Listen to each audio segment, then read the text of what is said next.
Good morning everyone.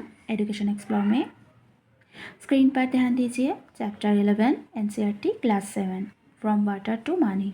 Part 1 में कुछ explain और क्वेश्चन आंसर एक्सप्लेन किया गया है। तो पार्ट 2 में आप आ जाइए 234 पेज पे। ठीक है, यहाँ पे है durability. What is durability?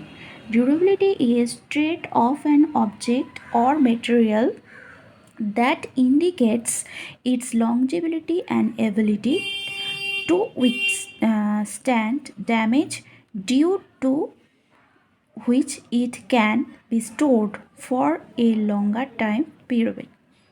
Okay, तो ये आपको समझ आ गए है। जब हम कुछ ऑब्जेक्ट मटेरियल इंडिकेट करते हैं, लॉन्जिबिलिटी और एबिलिटी, उसका डैमेज, ये सब हमको ध्यान देकर ही कुछ चीज़ परचेस करते हैं।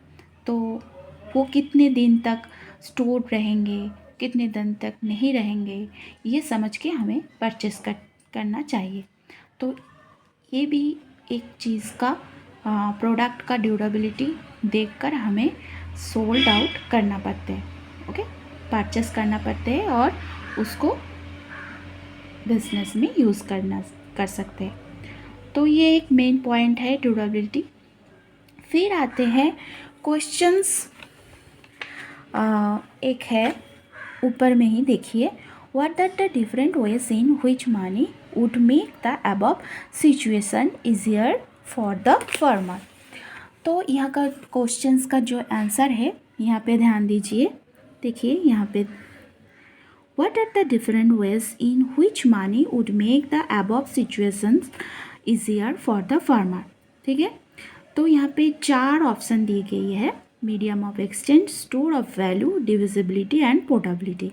ये 4 चीज़ हमें ध्यान देकर कोई चीज़ एक जगह से एक जगह परचेस किया जाते हैं और फार्मर के भी बहुत बिजनेस करने में आसान होते हैं।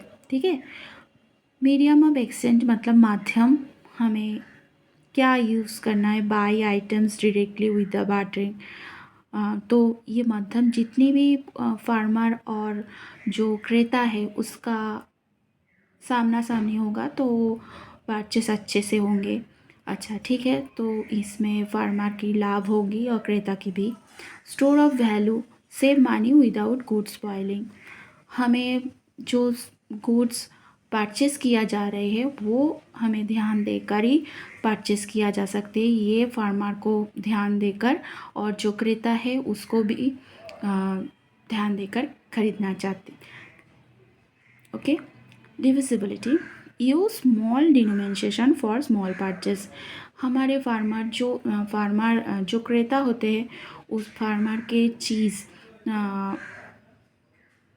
कम कम पैसे इन्वेस्ट करके हम खरीद सकते हैं, परचेस कर सकते हैं। पोर्टेबिलिटी मतलब एक जगह से एक जगह पे जो चीज़ें जो खरीदा चीज़ एक जगह से एक जगह जो ट्रांसपोर्ट में यूज़ होता है उसको हम पोर्टेबिलिटी कहते हैं। ठीक है, ओके। नेक्स्ट आ रहे हैं बुक्स पे। देखिए बुक्स पे यहाँ पे ऐसा कुछ क्वेश्चन नहीं है। यहाँ है बुक एक्सचेंज, यहाँ पे एक है, ये इतना भी इम्पोर्टेंट नहीं है। फिर हम जाएंगे नेक्स्ट क्वेश्चन पर। The illustrations above show how some the ways in which people practice barter today. Have you observed similar practice in your locality? What a type experience people have in this process? Okay, तो ये questions है